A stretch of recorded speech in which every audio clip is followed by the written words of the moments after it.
ang ikalawang kabanata ng sulat ni San Pablo kay Tito. Ngunit magsalita ka ng mga bagay na nauukol sa aral na magaling, na ang matatandang lalaki ay maging mapagpigil, mahusay, mahinahon ang pag-iisip, magagaling sa pananampalataya, sa pag-ibig, sa pagtitiis.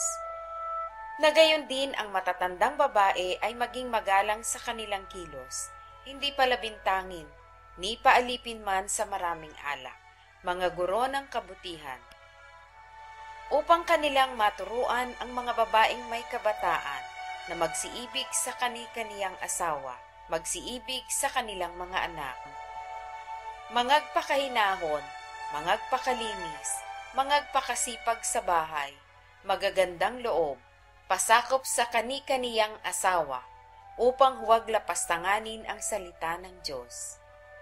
Iaral mo rin naman sa mga bagong tao na sila'y mangagpakahinahon ng pag-iisip.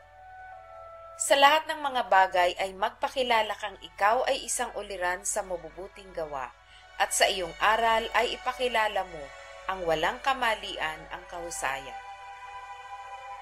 Pangungusap na magaling, na di mahahatulan, upang sila na nasa kabilang panig ay mahiya, nang walang anumang masamang masabi tungkol sa atin. Iaral mo sa mga alipin na sila'y pasakop sa kani-kaniyang Panginoon at kanilang kalugdan sa lahat ng mga bagay, at huwag mga masaguti. Huwag mangagdaya, kundi mangagpakita ng buong buting pagtatapat, upang pamutihan sa lahat ng mga bagay ang aral ng Diyos na ating tagapagligtas.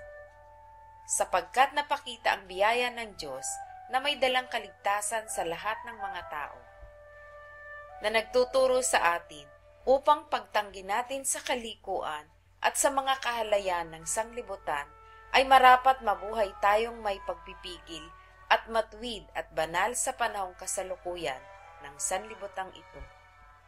Nahintayin niya ang mapalad na pag-asa at ang pagpapakita ng kalwalhatian ng ating dakilang Diyos at tagapagligtas na si Jesucristo, na siyang nagbigay ng kaniyang sarili dahil sa atin, upang tayo'y matubos niya sa lahat ng mga kasamaan at malinis niya sa kaniyang sarili ang bayang masikap sa mabubuting gawa, upang maging kaniyang sariling pag-aari.